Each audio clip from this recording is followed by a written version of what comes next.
Hey fam, what's going on? My name is Jamel Tony. Hey everyone, I'm Lakeisha, and welcome back to Progressively Becoming. Progressively Becoming. Welcome back, guys. Welcome back. Thank you for coming back. We definitely appreciate your support. So don't forget to like, share, love, put your comments down in there, and let somebody know that PB is on now. Is on in the Every building. Tuesday at 7, we will be here sharing with you all. That's it. Also, if you haven't already, go over to YouTube and subscribe to our page, Progressively Becoming, and also it'll help you get notified when we're going live. Yep. Please subscribe on our podcast, Spotify, Google, and Apple. That's what's up. Yeah. Thank you guys for coming back. Thank you guys for coming back. It's good to see you. Yeah, we are just excited to just share with you, have another opportunity to share with you something that we know is life-changing and relevant, and something that will add value not only to your life, but believe it or not, we're just as we're being just as impacted as prayerfully so many of you are. Absolutely. Yeah. This is absolutely for us all, including us. Definitely. So like Jamel said, last week the question was, what was one word that we would use to describe ourselves? We asked you all to come up with that word. Yeah. And on the face of it, it sounds pretty easy. Hey, what's one word to describe me? But if you had to really sit back and think about it, it probably was a little difficult for some people. And that's okay. That's why we're here to discover, what that one word is to describe you. And for me, it was becoming, and Jamel, progressive. Yeah, sure. And I just want to ask you something. Do you think that word is changeable? I know it is, right? And just from the feedback that we received from so many people, the phone calls, the text messages, the chats, I think it kind of gave us space to park there. Oh yeah, absolutely. Right? Because I think that was a moment where you perhaps asked yourself right, like what is one word you describe myself? So yeah, I do believe that word changes. I agree. Right, depending on where you are in life, what's going on around you, what's going on in your environment, that word has the possibility to change. And might I suggest that growth is when that word changes. Oh, absolutely. Right, and I think our experiences, what we experience in life, gives leadway to that one word that describes you changing. Oh, I agree with that. Because for me, I wouldn't say that becoming was always a word to describe me. Okay. I think it was just a life event. Gotcha. That got me into a place of thinking of what am I supposed to be doing? Yeah. Am I where I'm supposed to be in life? And I'll be honest with you guys, as I was getting older,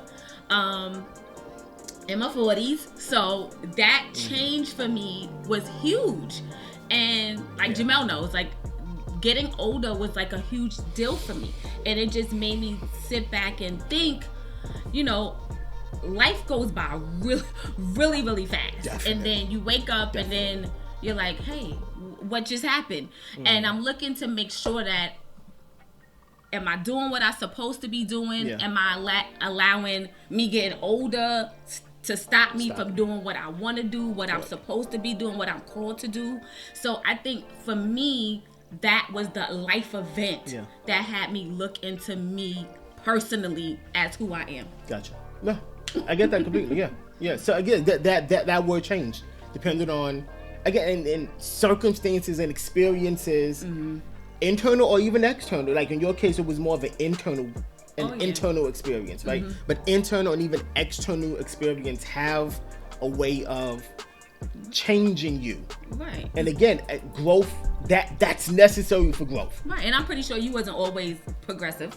Not at all. Yeah, I mean, I being stuck in traditions and practices, right? Not embracing the potential that there's more, knowing it, yet not embracing the truth that there's more. Right. And when I mean embracing, I mean like walking towards it, being active in how I think, the way I view things, my perception of things, walking in the truth that there's more to God than what we're currently experiencing. Oh, absolutely. And I think that's what got me to the progressive. So, I mean, the feedback. So hopefully that'll help you.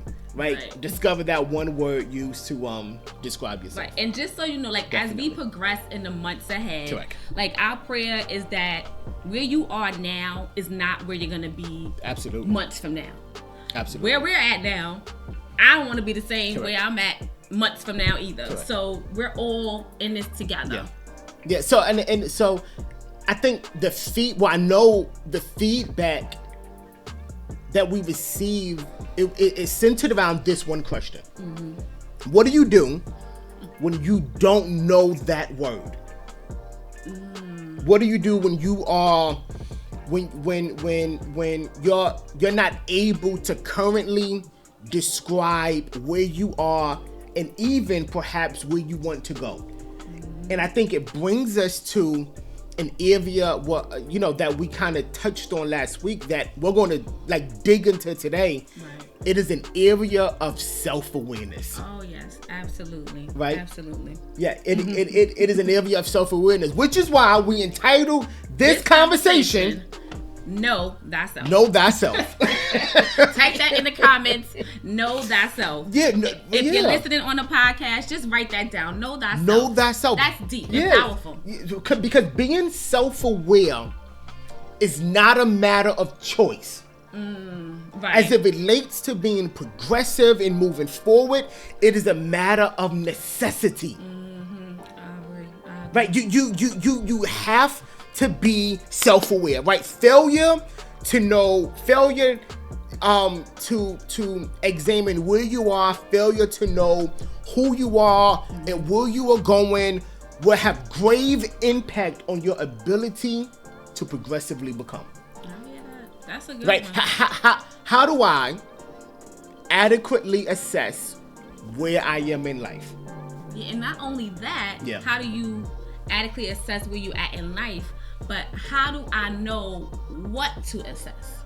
That's good. Like, so if I don't know like what to assess and what to address, then where do I go from here? Yeah, it's like knowing there's a problem, but then not knowing how to not knowing not only how to diagnose the problem, but then not knowing where to even search to where the problem could potentially exist. Exactly. Right. So how do I adequately assess where I am and how do I know what to access? Yeah. Exactly. Because if you don't know that, then you can't move forward if you don't know that. Absolutely. And if we had to like visualize life and purpose, okay, we would introduce the life and purpose chart. The life and purpose chart, pie. Right? The life and purpose pie. Pie. That's what we're gonna call it. Pie. The life pie. Because some of y'all like pie. Too much pie. Pizza pie. And we're gonna talk about that, all right? Pepperoni or mushroom, you know. We're talking about like lemon meringue and apple pie. Well, you gotta have some sweet potato in there. Nigga, I can lead on sweet potato pie. I don't like sweet potato pie. I love sweet potato pie. No, I don't like sweet potato pie. Keep that pumpkin. All right, so like the life pie, right? So your life consists of sections, right? And for this case, we're going to call it pie slices, right? Your life consists of your character. That's your spiritual development, your mental health, your emotional stability, or should I say, or instability. In some cases, right? Your ethics and your standards, right? Character. Another part of your life consists of your vocation, right? That's your work, your business, your career, right? Another pie slice consists of your resources, exactly. Your time, your finances. Another slice of your pie consists of your relationships. All of your relationships. I'm talking about your family relationships, right? What else? Friendships, acquaintances. Okay. Romantic relationships. Work relationships, right? All of those relationships. Situational relationships. Right? That's all. Yeah, right? Yeah, because I see some of y'all posts like it's complicated. Yeah, like situational relationships, right? In your health, that's another slice yes. of your life, another slice of purpose. Your body, yes. your health. Absolutely. Right? And as we progress through everything that we're going to discuss over the next coming weeks and months, I want us to keep this in mind, that our life, our purpose consists of purpose in our body, purpose in our character, purpose in our vocation, purpose in our resources, and purpose in our character. And relationships. And purpose in our relationships. Yes. Definitely, yeah. Yes. Yeah, because I think you could be great in one area, but not in another. Yeah. Exactly. So every part of that life chart, you can be great in one area and lacking in another. Absolutely. For instance, you can be faithful in like spiritually, but you can be failing in your health. Yeah, and I think all of us can testify where we was perhaps good in one area. Like, so I remember there was a time when I was like faithful in my spiritual development, but I sucked at my health. I remember that. I'm sorry. You didn't. You just threw me out there like. I'm sorry. Right, Yeah. right, and like you could be great in, perhaps you're great in like area of your resources. Like you're good with your finances, but you that relationship thing. Yeah. I mean, for me, I think I always thought I was good at like finances, resources. I was pretty good with that. But a part of my character was lacking. And in that, I can say like my emotional and mental health. That's good. I was lacking in that area. That's good. I'm gonna be real with y'all. There are times when I was depressed or I had anxiety, and that area of my life was a lack for me. Where I was good at finances, I was good in relationship, I was good at with my time management, and for a good part of it, I was good with my health as well. But that part of my character was where I was lacking. So it's so you was lacking in that part of your life, right? Right. Which goes us back to that one word used to describe yourself. There's a strong possibility that words used to describe yourself would differ from slice to slice to slice to slice to slice. And your ability to recognize areas of weaknesses and strength in each slice of your life, I think will impact your ability to progressively become, right? So how do I assess where I am in my character? How do I assess where I am vocationally, financially, with my resources, relationally, health in my body? It is an issue of self-awareness. Right? That's deep. Like, know thyself. Yes. Your ability to be self-aware, which is defined as being able to objectively, right? Self-awareness is being able to objectively, right? That means stepping back, not being influenced by anything, how you feel, right? Yeah, that being able to objectively step back, evaluate yourself, manage your emotions, and align your behavior with values. And in this case, the values of Jesus Christ. That's being able to engage in the process of being self-aware. Right. Objectively able to look at yourself, manage your emotions, and align your values with the values of Christ. That's good. Yeah. I agree. And I think when you lack yeah, that's good. self-awareness, you fail to see your weaknesses. Yeah. And even like your strengths, even the strong stuff, it manifests through your daily routine. That is so true. When you are not self-aware, you fail to realize how your strengths and weaknesses manifest itself in your daily actions. Do you ever ask yourself, like, why do I keep doing this? Yeah. Why am I always at this point? Yeah. Why do I keep doing the same thing over and over and over? Correct. And a lot of times we expect different results. Yeah. And I think it's because we lack self-awareness. We lack self-awareness. Your actions, your behavior become cycles.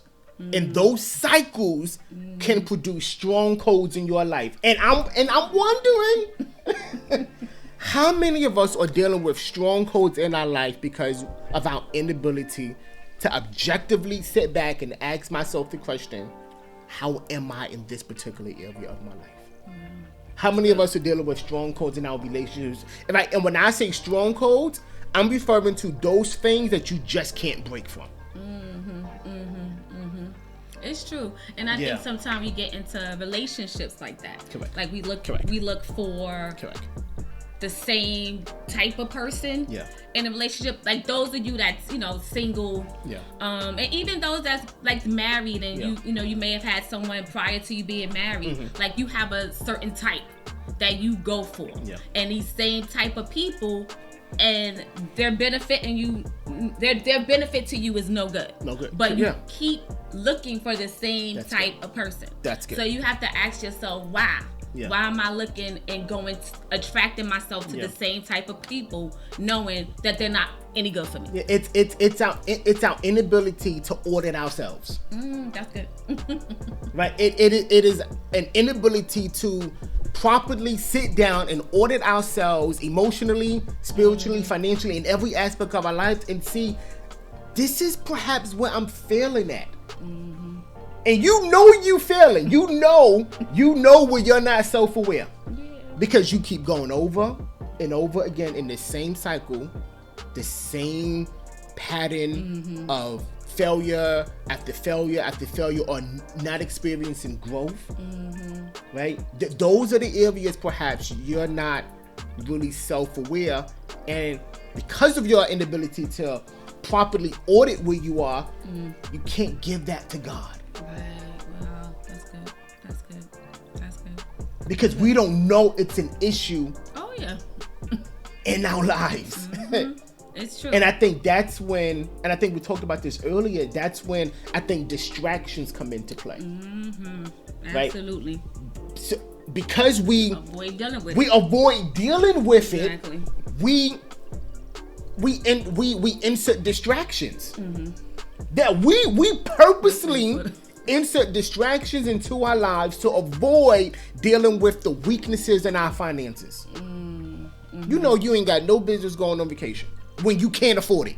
Right, exactly. You know you don't got no business spending, buying this and everything. You can't pay your rent. Like,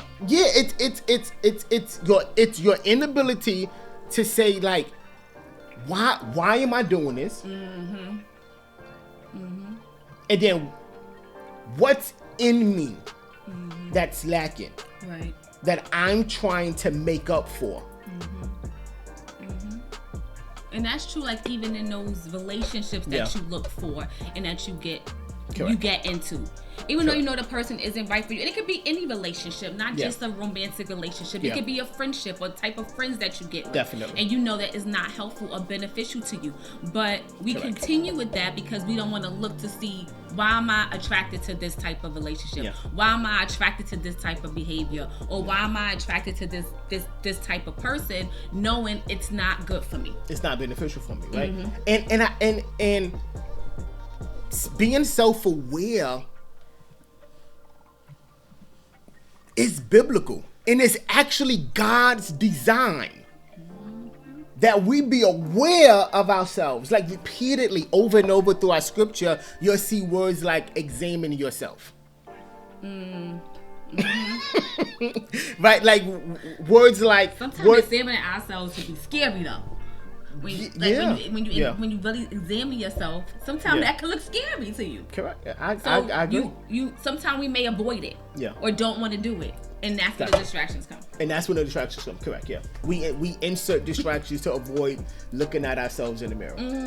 Looking at our true self. Authentic self. Yeah. Mask off. Yeah. Yeah, and it's and then being able to, with great courage, make the necessary changes, and that takes courage. It perhaps may take you not picking up the phone call when he calls the next time.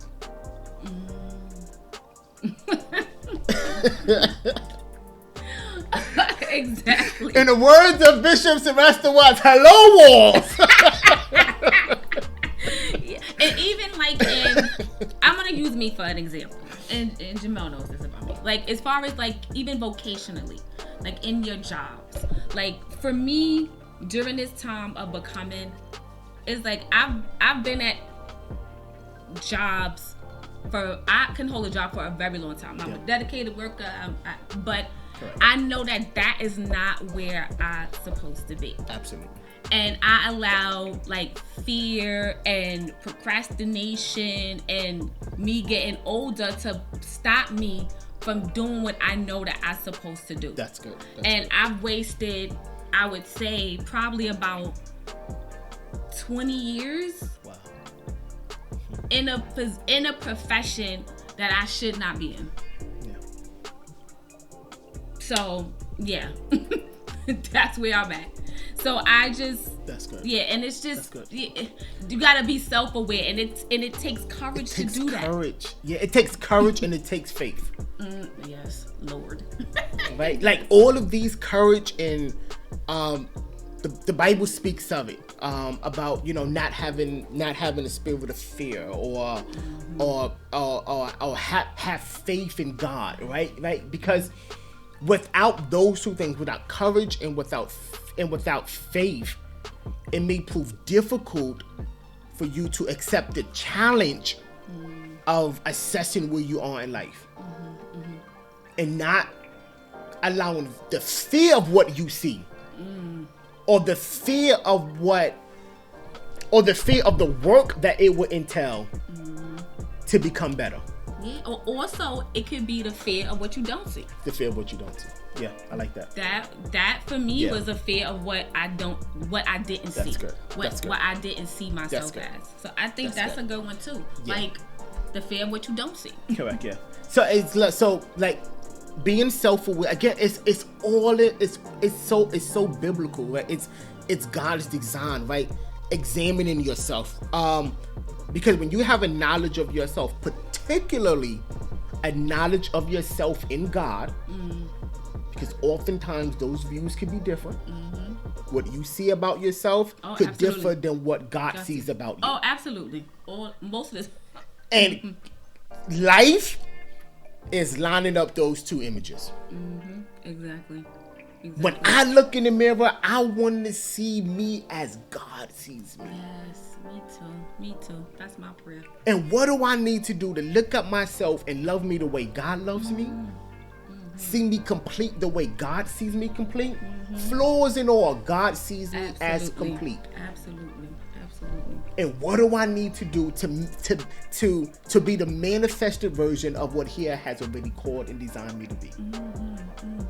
That's good. Like being self-aware is knowing who I am, particularly knowing who God sees me to be or who God knows me to be. Even in all your flaws, even in all the mistakes. That's good. Even in all of the past hurts, all of that.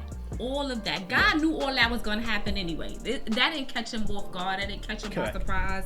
He already knew what we was going to do before we did it. Yeah. And He still sees us as a chosen people. He still sees us, in love. He still sees us those kinds of ways. Correct. It's just a matter of us seeing us how He sees us. And I think when that happens, how you respond to others change.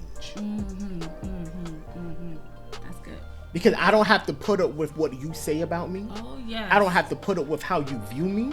I'm confident in the mirror. Oh, yes. Like, so how I respond to others change. How I allow others to respond to me. Some ways there are some things I'm not going to put up with anymore. Oh, right. Absolutely. Because I have entered into a space of being so aware of who I am financially.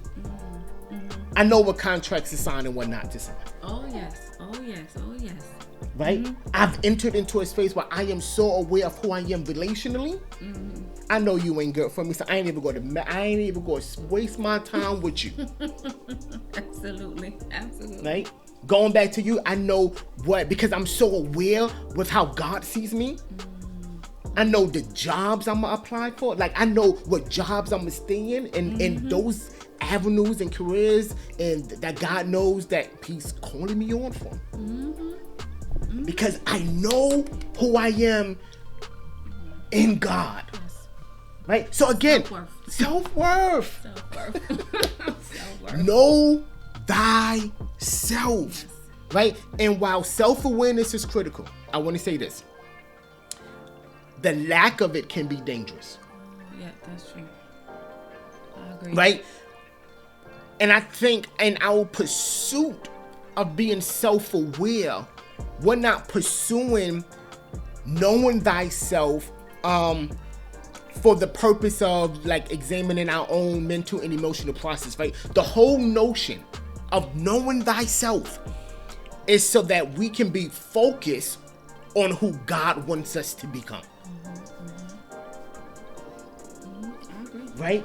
So it's not just so that you can be emotionally secure, but it's more specifically so that God can be glorified in your life. That's why I want to be self-aware, because I always want to be in the vein of how God sees me and where He wants me to be. So how does that work out in our lives? Right? Like how do we become self-aware? How do you answer the question, what do I see when I look at myself? Ooh, I like that. What do I see when I look at myself? What do I see when I look in the mirror? Yeah. Like who is looking at you? Who, when you look in the mirror, who do you see looking back at you? Who do you see looking at you, right? So how do we become self-aware? Because again, God is more practical than we think He is. Like He literally puts the cookies in the cookie jar.